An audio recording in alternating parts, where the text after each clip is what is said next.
आगे आपने देखिए हमारे प्रथम प्रदर्शन। धन्यवाद।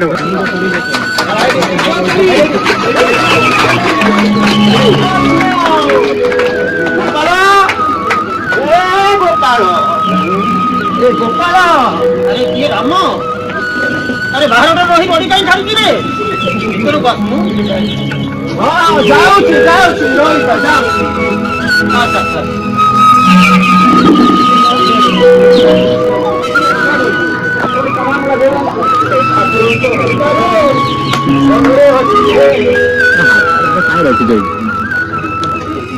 जा अच्छा अच्छा वर्षा के वर्षा काम होनी करा कि चाष बास रे चाष बास भी होनी चाष कथा कौन कही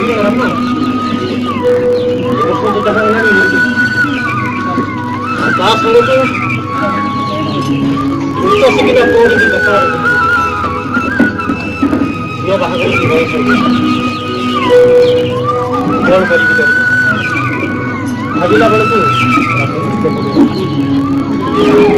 संग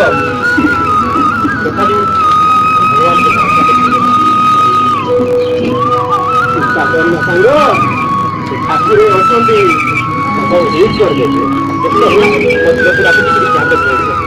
मिली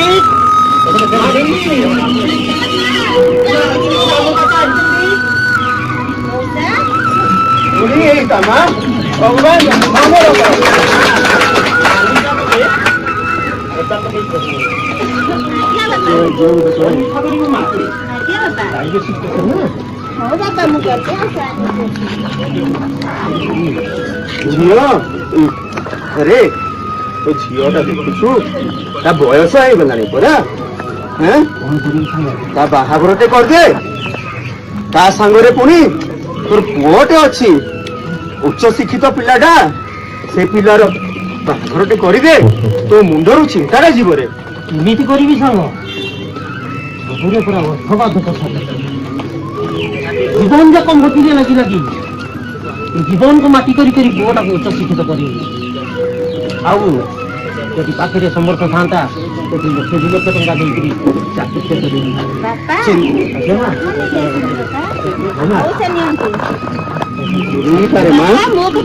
आलोचना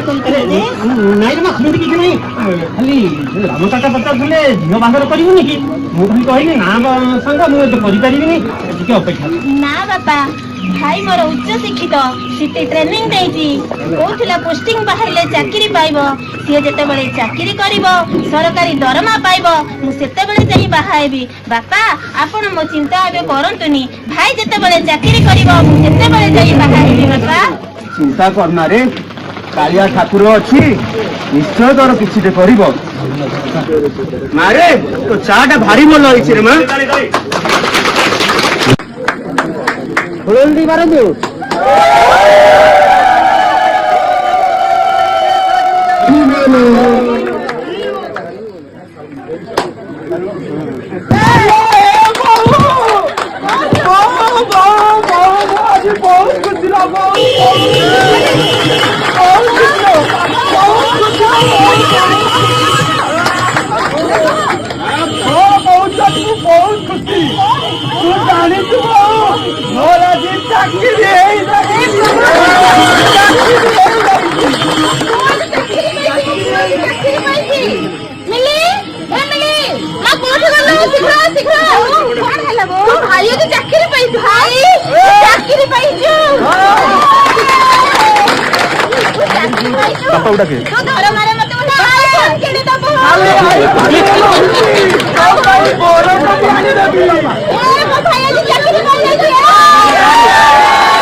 चाकरी करी आम पुओ सरकारी चाकरी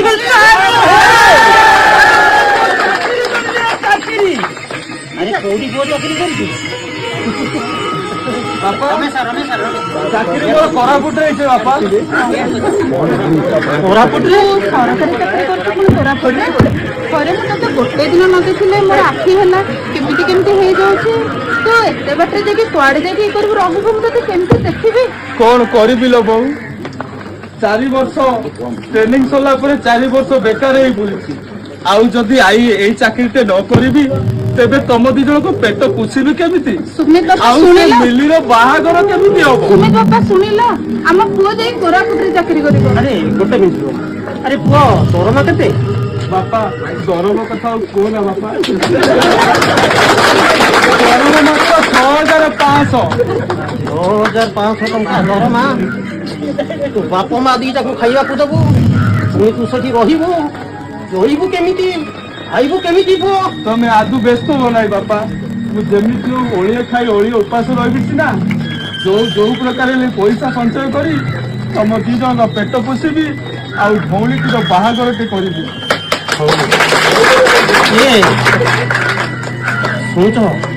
ଶୁଣୁଛ ସାବିତ୍ରୀ, ଆମ ପୁଅ ତ ଛୋଟ ବେଳୁ କଷଟି ପଛରେ ଗଢା ହେଇ ଆସିଛି। ଦୁଃଖ କଷ୍ଟ କଣ ଲାଗୁଛି। ମୁଁ ଭାବୁଛି ତୁମେ ପୁଅ ସହିତ ପଳେଇଥିଲେ ଆମେ ବାପ ଝିଅ ଦିଟା ଜ୍ଞାନ ଫାନ କାଟି ଦେଇଥାନ୍ତୁ। ତମ ମୁଣ୍ଡ କାମ କରୁନି। ଆରେ। ତମ ଦେହଟା ଖରାପ ହେଇଛି, ମୁଁ ତମକୁ ଛାଡିକି ଏଇ ଅବେଳାରେ କେମିତି ଯିବି? ଗୋଟେ ବଢିଲା ଝିଅ ଅଛି। ହଁ ମୁଁ ବୁଝୁଛି, ମୁଁ ବୁଝିପାରୁଛି, ମୁଁ ତମ କଥା ବୁଝିପାରୁଛି। ହେଲେ ପରା ଯାହାକୁ ନ ଦେଖିଲେ ତୁମେ ବିଶ୍ୱାସ ନେଇପାରିବ। ମୁଁ ଜାଣିଛି ତା ବିନା ରହିବ କେମିତି? ମୋ ପୁଅ ସେତିକି ଯୋଗ୍ୟ ରହୁ, ସିଏ ଯୁଆଡେ ବି ଯିବ ସିଏ ଆରାମରେ ଆରେ। ରହିପାରିବ। ତୁ କୋରାପୁଟ ପଳେଇବୁ। ହାଲୋ ହୁଣ୍ଡି, ତୁ ଏତେ ଦୁଃଖ କର ନା, ମୁଁ ଆସିବି ଲୋ ହୁଣ୍ଡି, ଆସିବି।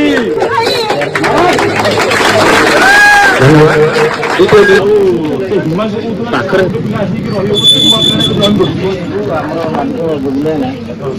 ଘର ଗୁଡା ବଢିଲାଣି, ଆମକୁ ଆଉ ଦେଖିଲେ ଆମର ଫୋନ କରୁଛ ଭାଇ ସେଇ ମୟୂରଭଞ୍ଜର ପିଲା ନୂଆ ଚାକିରି ପାଇଛି, ଆମ ପାଖରେ ରହିବ ବୋଲି କହୁଛି। ଏଇ ବର୍ଷ କୋଶ୍ଚିନ୍ ପାଇଛି।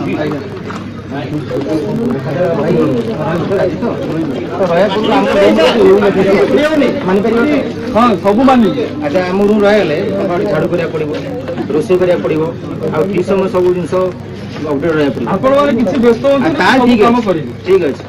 ଯଦି ଆଜି ତାହେଲେ ଆମେ ସାଙ୍ଗରେ ରହିବା, ଟେନସନ ନେବା ନାହିଁ ହେଲା। ତାହେଲେ ଆମେ ରହିବା।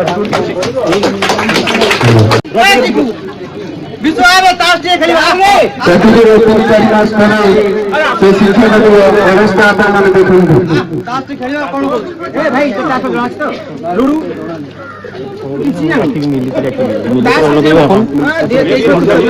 ସବୁ ଜାଣିବୁ, ଏଠି ସବୁ ଶିଖିଯିବୁ। ଏଠି ଆମ ରୁମ୍ ରହିଲେ ସବୁ ଶିଖିଯିବୁ। ମା ମିଲି, ଆଜ୍ଞା ବାପା। ମା ଟିକେ ସୁମିତ୍ରୀ ଟିକେ ଫୋନ ଲଗାନି ମା। ହଉ ବାପା ଲଗଉ। ମତେ ଆଖିକି ଦେଖା ଯାଉନି ଲୋ ମା।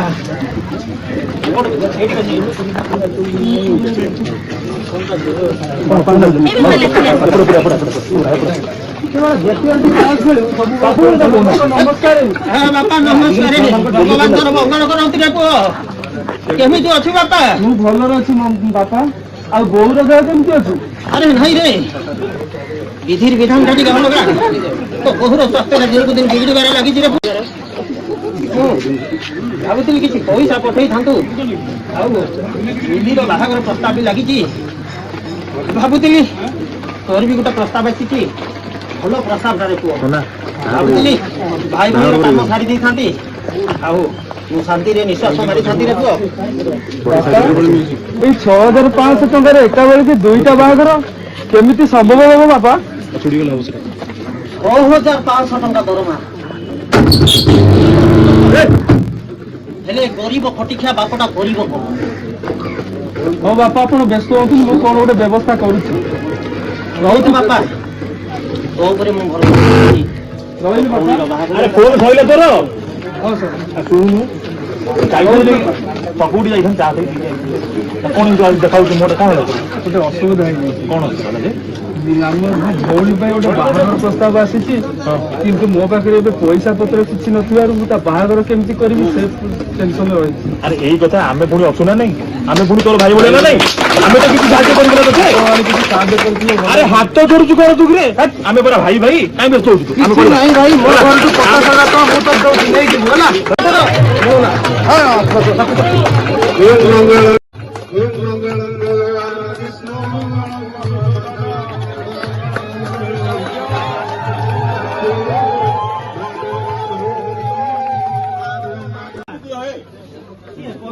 छाड़ी तुम दाबी मुताबक सब जिन सब देइछि मो झील को शांति रे रखिबो शांति रे रखिबो हो मोरा चिंता करले मु शांति करती तुमको होला कला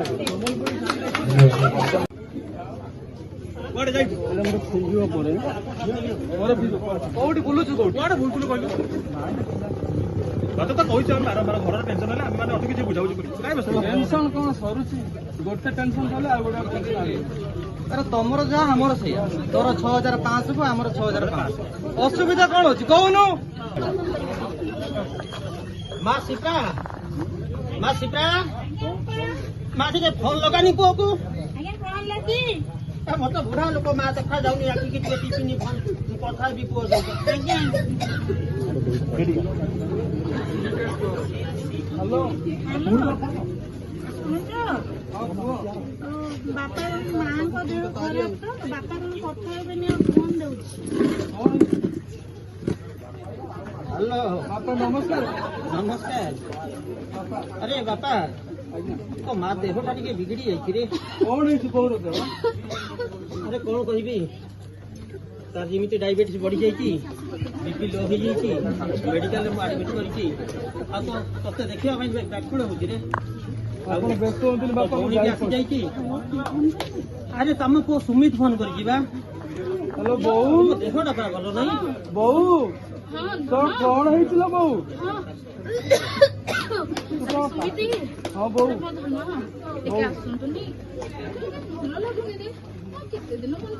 तू व्यस्त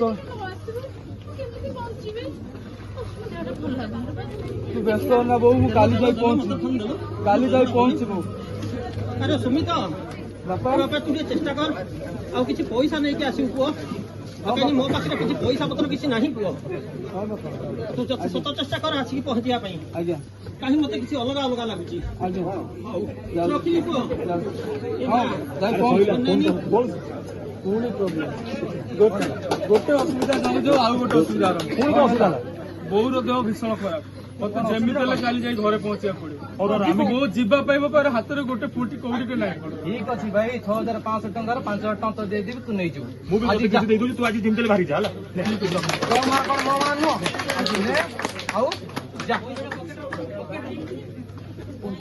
এই ভিতরে তার না চারটা করে মরি যাচ্ছে ବୋଉ ଆଉ ନାହାନ୍ତି कौन है बोऊ आउ नहीं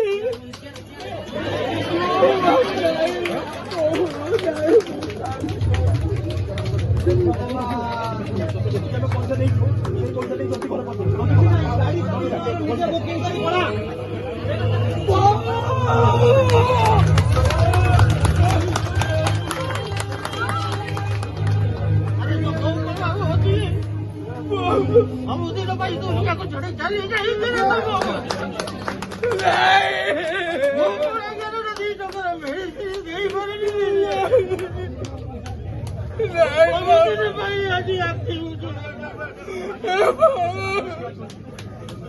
तू मत जाड़ी जाई पारे बोले ना नहीं पारे बोले तू आके खोल आके खोलो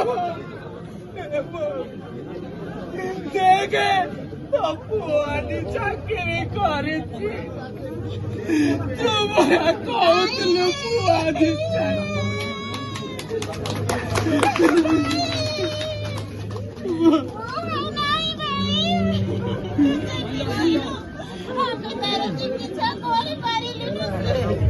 अरे तुम जाको कष्ट सही सही आज मत निसंग अवस्था एकुटिया कर चलीगल एमती चलीगल तुम अरे मो कथा भाविलनि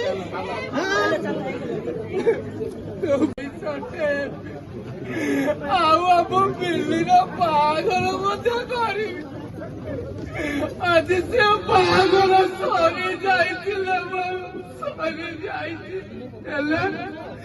मुझे एते बाटरे रही जे तू घर को पहुंचला बेलू जमा तू तो पाखरे पहुंच जाइला तू मत एमती एकुटिया ଛାଡି ଯାଇପାରିବୁନି ଯାଇପାରିବୁନି ମତେ ଏମିତି ଏକୁଟିଆ ଛାଡି ଯାଇପାରିବୁନି ଦେଖୁଛନ୍ତି ସରକାର ଦେଖନ୍ତୁ ଆଜି ଏଇ ଶିକ୍ଷକ ଜଣେ କେମିତି ତା ବାଟରେ ଗଲା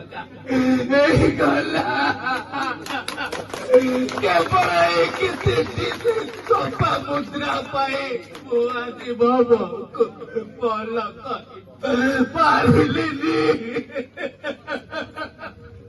ଭଲ କରିପାରିଲିନି ହେ ସରକାର ତମେ ଆଜି ଦେଖ ଆମର ଏଇ ଦରମାକୁ ନେଇ ଆମେ କେମିତି ଆଜି ତର୍ପି ମାରୁଛୁ ଏତେ କମ ଦରମା ପରେ ବି ଏତେ ଆନ୍ଦୋଳନ ପରେ ବି ଆମର କୌଣସି ଦଫା ତମେ ମାନିଲାନି ଏବେ ସମୟ ଅଛି ସରକାର ତମେ ଆମର 3 ଦଫାକୁ ମାନିନେଲେ ଅନ୍ତତଃ ଆମ ପାଖ ପରି ଶିକ୍ଷକ ମାନେ ଏଭଳି ଅସୁବିଧାରେ ସମ୍ମୁଖୀନ ହେବେ ନାହିଁ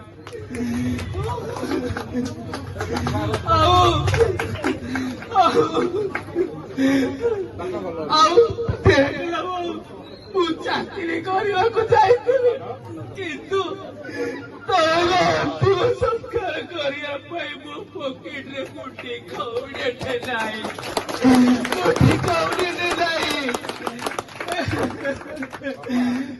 ଅଭ୍ୟାସରେ ଥିବା ସମସ୍ତ ଶିକ୍ଷକ ଭାଇ ଭଉଣୀ ମାନେ ଆମକୁ ଟିକେ ସହାୟତା ହୁଅ ଆମକୁ ଏଇ ଲଢେଇରେ ଟିକେ ଆଗକୁ ନେଇଯାଅ ଆମର ଏଇ ଯୋଉ ବ୍ୟବସାୟକୁ ଅନୁରୋଧ କରୁଛୁ ଆପଣ ମାନେ ବି ଏଇ ଲଢେଇରେ ଆମକୁ ଟିକେ ସହଯୋଗ କର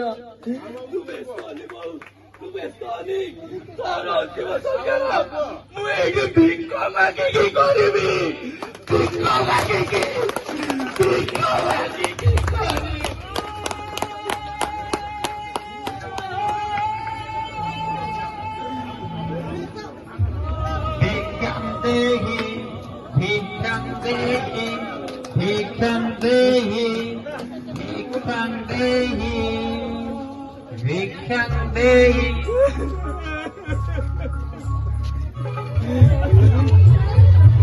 ବାପା ମନି ତ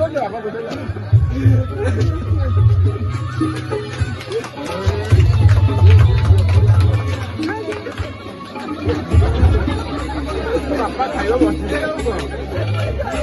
ବାପା ଅବସ୍ଥା